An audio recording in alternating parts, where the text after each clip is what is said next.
हजरत उमर जब नारा लगाते ना तो कैसर किसरा कांपते। सफीर आते रूम के मिलने के लिए तो कहते जाओ उमर नफल पढ़ रहे हैं, टाइम कोई नहीं। एक दिन अंदर मीटिंग हो रही थी, हजरत उमर मीटिंग में बैठे थे।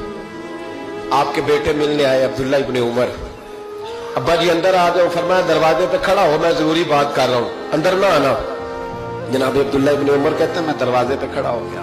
थोड़ी देर गुजरी तो इमाम हुसैन भी आ गए। एक हदीस में, एक रवायत में इमाम हसन का लफ्ज भी है। इमाम हुसैन आए, आके अब्दुल्ला इब्ने उमर से कहने लगे उमर फारूक अंदर है? तो कहा वो अंदर तो है। तो कहा आप क्यों दरवाजे पे खड़े? कहने लगे अब्बा जी ने कहा है यहाँ इंतजार करो, मैं कोई जरूरी बात कर रहा हूँ, लेकिन शहजादे मेरे लिए कहा है, मेरे लिए आप जाना चाहे तो चले जाए। इमाम हुसैन कहने लगे अमीरुल मोमिनीन कोई बात कर रहे होंगे, मैं जोहर के वक्त मस्जिद में मिल लूंगा, जोहर का टाइम आएगा ना तो मैं मस्जिद में मिल लूंगा। ये कह के चले गए। हजरत उमर बाहर आए तो हजरत अब्दुल्ला इब्ने उमर से कहा कि कोई आया तो नहीं? अर्ज की हुजूर हुसैन इब्ने अली आए, हुसैन इब्ने अली। तो कहा अंदर क्यों नहीं भेजा? कहा मैंने कहा था बेशक चले जाएं, लेकिन वो कह रहे थे कि मैं जोहर के वक्त मस्जिद में मिल लूंगा। तो सैयदना उमर फारूक फरमाने लगे अब्दुल्ला तुझे तेरी मार होए, हुसैन को क्यों वापस भेजा? फिर उमर दुनियादारों के सामने डटना, खड़ा होना उमर पे खत्म है, लेकिन जो अंदर की बात है ना, रूह की, जो अकीदत की बात है, जो वफा का रिश्ता है, उसको कौन समझे? ये जो रूह की मजबूरियां हैं, ये जो वफा की मजबूरियां हैं, इसे लोग क्या समझें? इन्हें क्या पता कि मुर्शद के बेटे के पैर चूमने में हुस्न क्या होता है?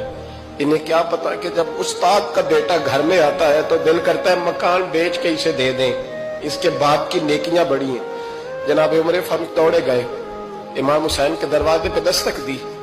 इमाम हुसैन बाहर रखा, शहजादे यार मिलने आए थे तो बगैर मिले क्यों आ गए? अर्ज की कि आप मसरूफ थे, आपके अपने बेटे भी दरवाजे पे खड़े थे, तो मैं वापस आ गया। इमाम हुसैन कहते उमर जज्बात में आ गए, सर से पगड़ी गिर गई, कहने लगे हुसैन मेरे बेटे का और हुसैन का क्या मुकाबला? क्या उसकी माँ का नाम फातिमा ज़हरा है? क्या उसकी नानी का नाम खतीजतुल कुबरा है? क्या उसके नाने का नाम मोहम्मद मुस्तफा है? और फिर सर से पगड़ी उतरी थी, अपने बाल जोर से पकड़ लिए, कहने लगे हुसैन मैं ना मक्के में ऊंट चराया करता था और डंडों से मार खाता था अपने बाप से। ये जो आज सारी दुनिया में उमर के नारे लगते हैं, ये तेरे नाने का सदका है। शहजादे मेरी वफा और मेरी वफा में जब तेरा दिल करे ना दौड़ के आ जाया कर। उमर तो एक दिन इमाम हुसैन ने आके ना जनाबे फारूक आजम से कहा, खुतबा दे रहे थे बच्चों की तभी शुरू में, पता नहीं क्या बात आई इमाम हुसैन के दिल में, कहने लगे उमर नीचे उतरो, ये मेरे नाना का मिंबर है। तो हजरत सैयदना उमर सुनो, कभी मेरा भी बच्चा आ जाए तो मैं कहता हूं इसको पकड़ो यार, बच्चों को तो नहीं ना जुम्मों में मतलब जिक्र किया जाता, उतरना मेरे नाने का मिंबर है। जनाब उमर उतर के नीचे खड़े हो गए। तो कहा जाके अपने नाने के मिंबर पे बैठ। तो हजरत उमर रो पड़े, कहने लगे शहजादे मेरे नाने का मिंबर ही कोई नहीं है ही नहीं, ये मिंबर ये मुसल्ले ये तेरे नाने की शान है, मेरे नाने का कोई मिंबर नहीं, तेरे ही नाने का मिंबर है।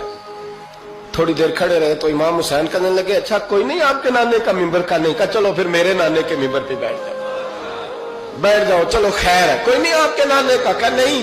तो कहा कोई नहीं फिर मेरे नाने के। जब हजरत उमर बैठे तो बड़ा शानदार जुमला का फरमाने लगे मैं मिंबर पर मर्जी से नहीं बैठा था, मुझे अबू बकर ने बिठाया था, और फिर हुसैन के कहने पे मैं उतरा हूं, अब मुझे हुसैन ने बिठाया है। अब किसी की जुर्रत है तो उमर को उतार के दिखाए, अब मैं हुसैन का तेरी नस्ल पाक में